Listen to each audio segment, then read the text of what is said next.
ஸ்கூல்ல சட்டத்திட்டம் எல்லாம் அப்படி இல்லை. சரி ஃபைன் போடலாம் அப்படின்னு சொல்லி கேட்டா சரி அது வேணா பண்ணுங்க அப்படின்ட்டாங்க. ஆசிரியர்கள்லாம் சொன்னாங்க அவர் பெரிய இடத்துல பிள்ளைங்க லேட்டாக தான் வருவாரு அப்படின்ட்டாங்க. இப்போ என்னாச்சு, அந்த பையனுக்கு ஃபைன் போடணும். அவங்க பேரண்ட்ஸ் ஒத்துக்கிறாங்க ஃபைன் கொடுக்கறதுக்கு. ரொம்ப சிம்பிளா ஒத்துக்கிறாங்க. நல்லா இந்த இடத்துல கவனிங்க, யாரு சரியா ஆன்சர் சொல்றீங்களோ இதுக்கு மட்டும் தனி பரிசு இருக்கு, கடைசி நாள்லயும் சரி தனி பரிசு இருக்கு. இப்ப என்னன்னா அந்த பையன் தினமும் வந்து ₹1 ஃபைன் கொடுக்கணும். சரிங்களா? முதல் நாள் ₹1, அடுத்த நாளும் லேட்டா வந்தா ₹2 கொடுக்கணும். அதுக்கு அடுத்த நாள் லேட்டா வந்தா ₹4. ஒவ்வொரு நாளும் என்ன ஆகுதுங்க, டபுள் ஆகுது. இந்த மாச கடைசியில 31ஆம் தேதி எத்தனை ரூபாய் அவர் கொடுக்க வேண்டி இருக்கும் அப்படின்னு பாருங்க. யாருக்காவது டைம் இருந்ததுன்னா இந்த நிகழ்ச்சி முடியறதுக்குள்ள சொல்லுங்க, அவங்களுக்கு பரிசு உண்டு.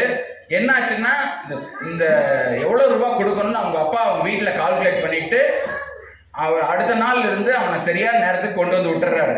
அதனால அந்த அளவுக்கு முக்கியமானது இந்த விடை, இந்த கேள்வியினுடைய விடை. எவ்வளவு பேர் இந்த நிகழ்ச்சி முடியல சரியா சொல்றீங்கன்னு பாருங்க.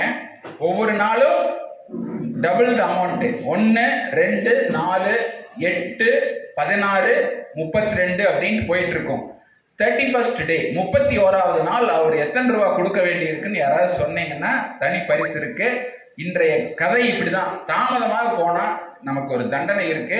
அதனால நேரங்காலத்தோட ஒவ்வொரு விஷயத்துக்கு போகணுங்கிற கதையும் சொல்லிட்டு இன்றைய கருத்தும் கதையும் நிறைவு செய்து வாய்ப்புக்கு நன்றி சொல்லி மீண்டும் நாளை சந்திப்போம். நன்றி, வணக்கம்.